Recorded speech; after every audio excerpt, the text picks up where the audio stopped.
today I have a really exciting unboxing to share with you all. Well, it's not quite an unboxing because one, this bag was sent to me, and two, I'm kind of over the whole unboxing life for 2024, I just don't think unboxings are that helpful. At most, they're entertaining and they may satiate your nosiness for wanting to know what other people are buying at the moment.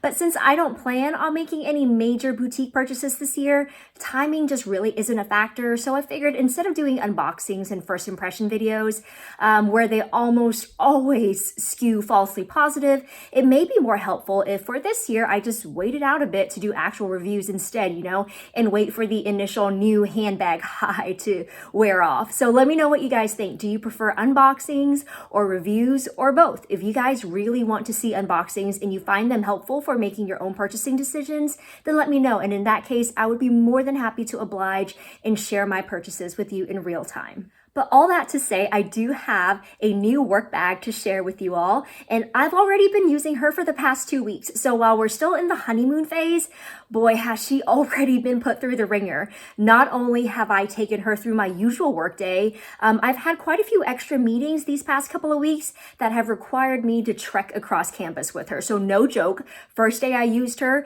she got snowed on our way to a meeting. She got hailed on coming back from that meeting, and 3, she got rained on at the end of the day when I was leaving work. So all in one day. Welcome to the Midwest. And so to her credit, she's had to put up with quite a bit more compared to my other work bags and what they typically go through. But without further ado, may I present to you my new work bag from Teddy Blake.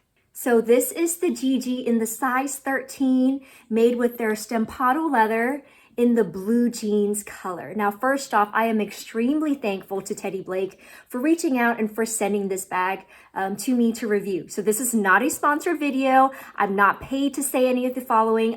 Hey everyone, this is editing me here. I do have a promo code to actually share with you guys. I'll link it down below for an extra $30 off, so please be sure to check out their website. The company was just kind enough to send me a bag in exchange for my honest opinion. So to their credit, their timing was impeccable since, as you would have seen from my last video, I've been busy hunting for a new work bag, and because I have cleared out some work bag space in my closet, more on that in another video.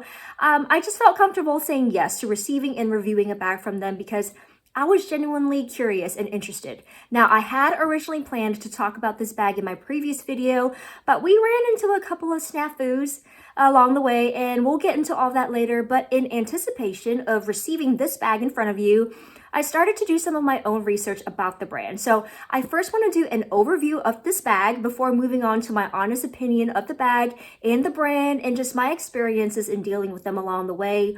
And we'll wrap up with a quick discussion about this topic that has been floating around about what even is luxury. No offense to Teddy Blake, you're a pretty polarizing brand here within the luxury YouTube community. So if any of these topics sound interesting or juicy to you, then I hope you keep watching. Also, if you are new, welcome to A Briefcase of Luxury, a place where we love to chat about all things related to life, learning, and luxury. While I have no intentions of quitting my day job as a business professor, I would love to grow this channel so we can all continue on our journey towards more mindful consumption. So thank you so much to those of you who have subscribed, liked, commented, or shared my videos.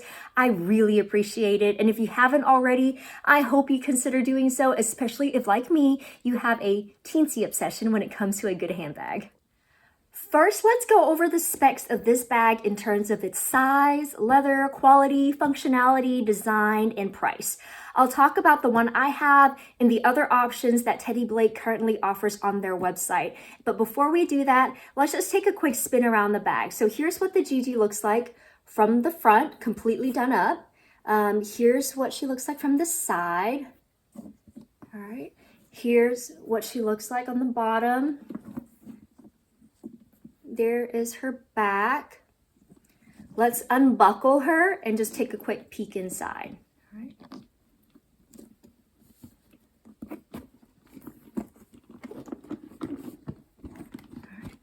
And that's what she looks like on the inside. She does have a back zip pocket right there.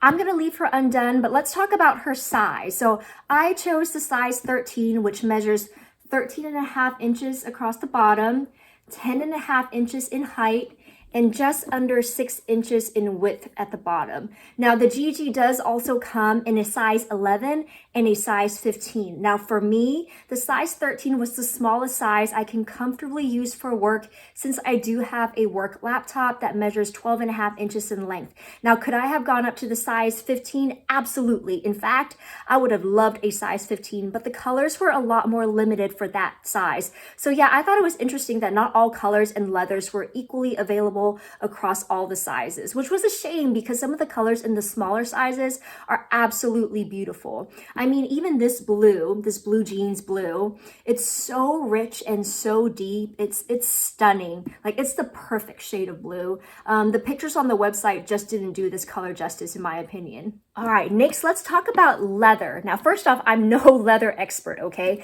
But I can tell you the Gigi does come in a smooth leather, which they call their Pomelato leather, and a pebble grained finish, which is this one, their Stampato leather. Now, personally, I'm a little leery of smooth leathers for larger work bags, so to me, the Stampato leather was the only one I would have considered, and it seems like Tanner Leatherstein agrees as well that their grained leather is better than their smooth leather. Again, as a non-leather expert, this Stampato leather feels like it would wear really nicely over time. And if I were to compare this to, say, my Birkin 35, which, I mean, I know it's not really a fair comparison per se, but the leather on the Gigi is slightly thinner, so it's more pliable compared to the Birkin. But on the bright side, it means that the Gigi's a lot lighter too than the Birkin 35. Now, my food scale broke, or I would weigh these out for you, but for sure the Gigi is lighter. And you can already see how soft the leather is from how it billows out in the side. See that?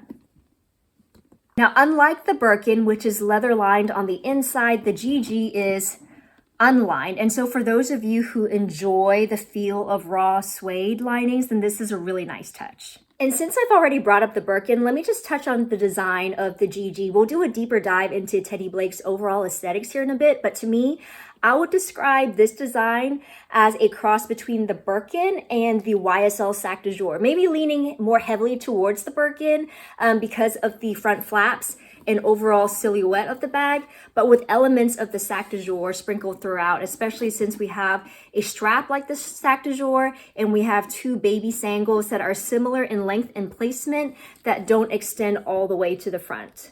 Next up, let's talk about her functionality. So we have two top handles that have a drop length of 3.5 inches. So it's not too long to be top handled. At the same time, it's not too short to be worn in the crook of your arm.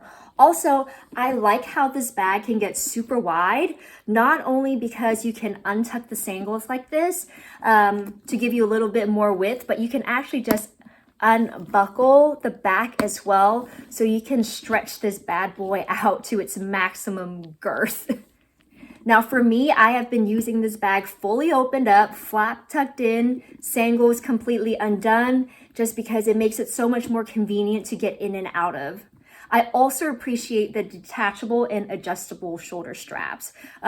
This has a strap length ranging anywhere from 17 to 23 inches. Now the strap itself is a good width, but I do wish it had more like traditional belt buckle adjustments rather than these push through metal pins. Like, these aren't my favorite. I mean, but they're not a deal breaker either. My one concern though is where the straps actually attach to the bag. I'll do my best to show this on camera, but the ends of the strap actually attach to leather tabs that are then looped through the sangles.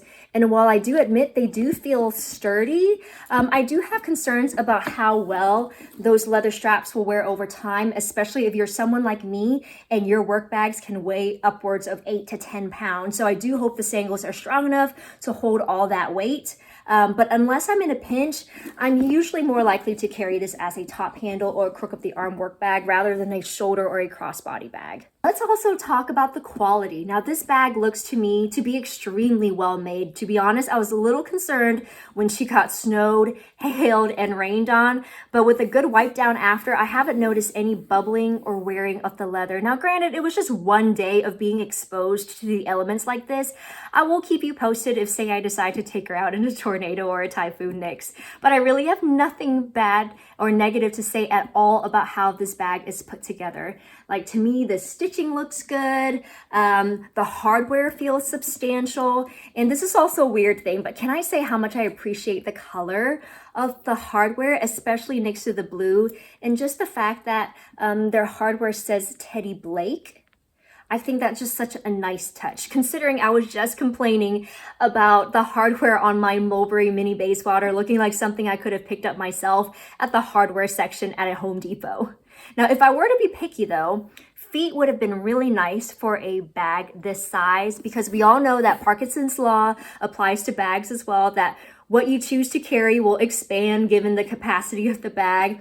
And the bottom of the Gigi just really isn't super reinforced. There's actually just an extra leather strip at the bottom, and that's it. So again, the real question is how well the bag will wear over time, especially if she's loaded up for daily work use. And again, only time will tell, and I will be sure to keep you posted. And finally, let's talk price. The Gigi 13 currently retails for $495. We'll get into their pricing strategy in a bit, but for now, just know that depending on the size of the Gigi, you're looking at a range between $400 to $600, and that's generally the price range for all of their bags in all the different sizes. But a full leather bag of this size with a strap at this price point is definitely not bad at all.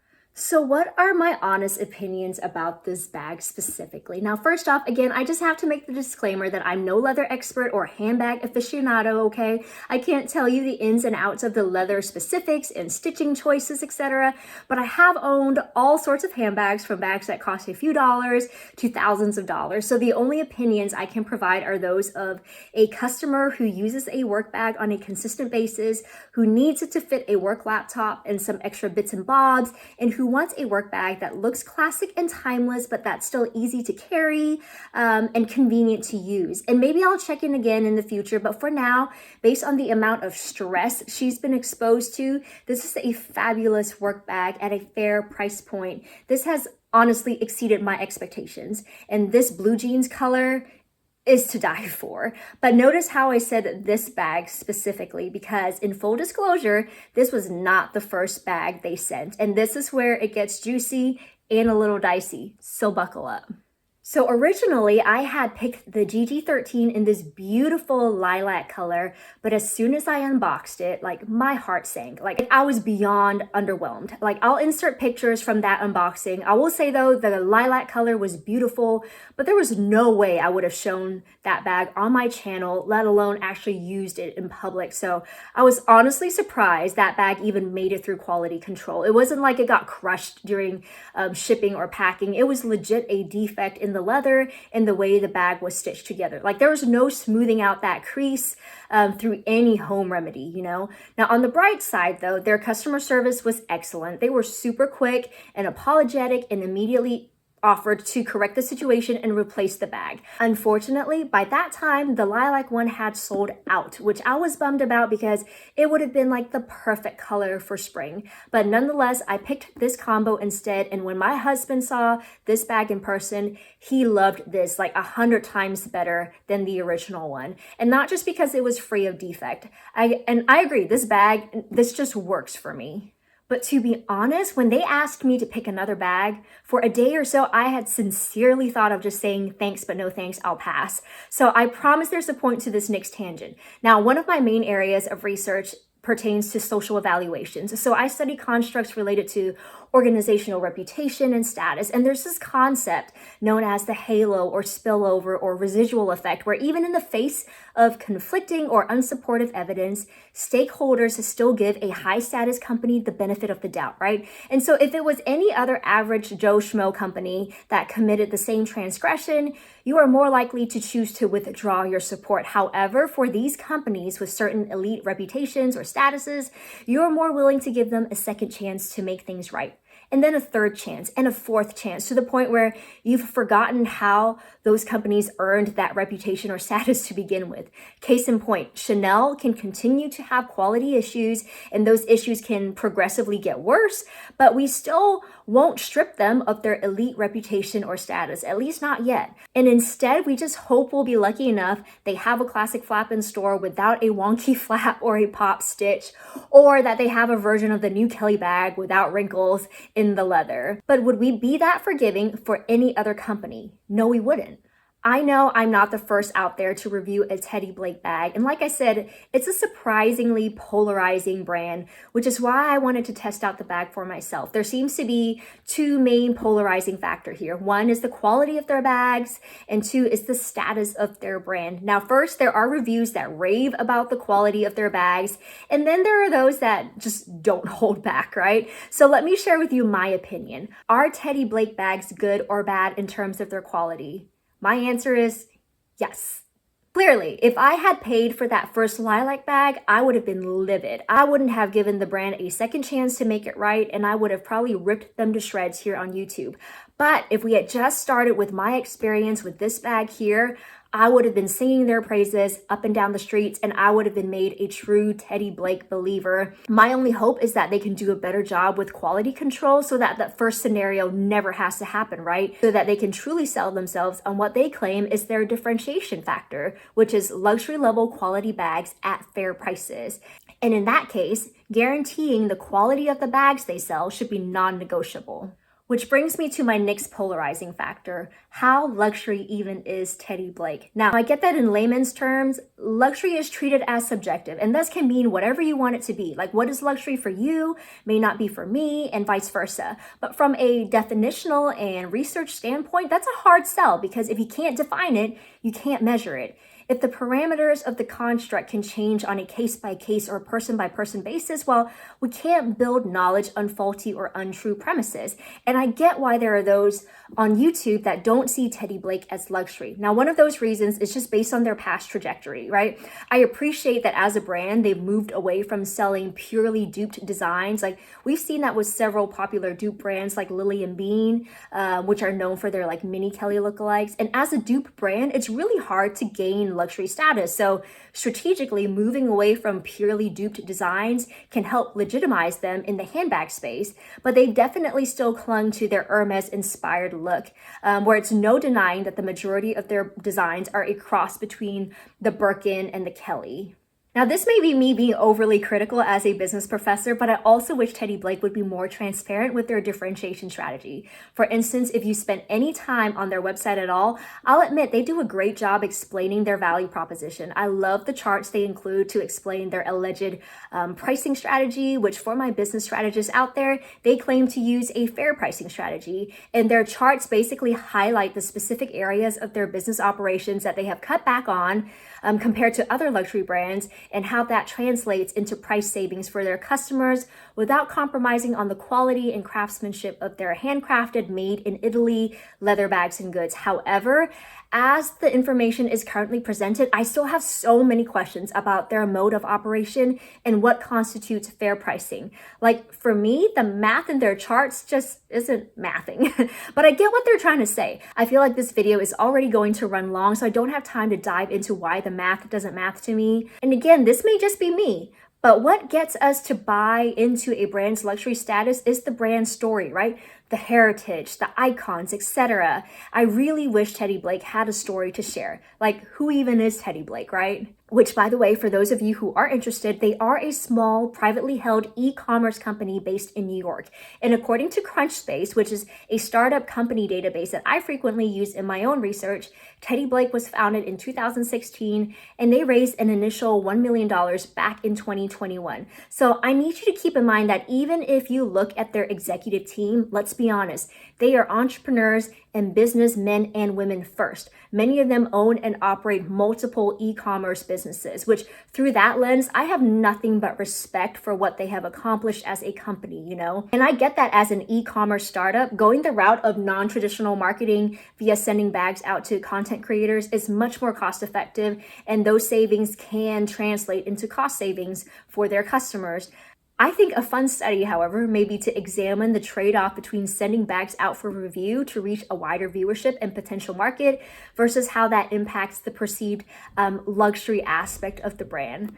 That might be fun to do. Finally, can Teddy Blake ever gain true luxury status? In my opinion, probably not. However, what they can realistically accomplish is the production and sales of high quality leather bags. And to me, that's actually a really good space for Teddy Blake to operate within. So on that note, here's my honest takeaway on non-designer work bags. Since I'm pretty content and happy to use designer bags for work, in fact, those make my workday bearable, I recognize that designer work bags may not be for everyone, and that's mainly due to two reasons: the actual cost of the bag and what the bag may represent to others. And for both of those reasons, sometimes designer bags may not be suitable for all types of workplaces. Like, I get both not wanting to carry something super expensive to work, and I also get not wanting to rock the boat with your colleagues or supervisors if you know there's a possibility that carrying a designer work bag could negatively impact you at work. In that case, opting for something like this instead is a great compromise.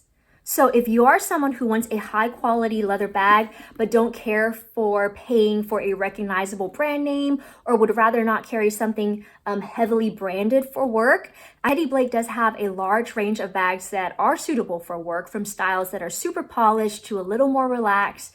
And they have a wide range of colors to choose from. So at the end of the day, I do recommend that you check them out. But I also do sincerely hope that the bag you receive is more along the lines of this bag I have here, and not the first one I received. But on the off chance that that doesn't happen, at least my experiences with their customer service suggest that they will do their best to correct the situation. But what would be even better is if there was no situation to correct at all. So this video turned out way longer than I expected it to, but please let me know if you still have any other questions. And if you've made it this far, thank you so much for watching, and I hope you enjoyed this video. Please don't forget to like, subscribe, and hit that notification bell, and I'll see you next time.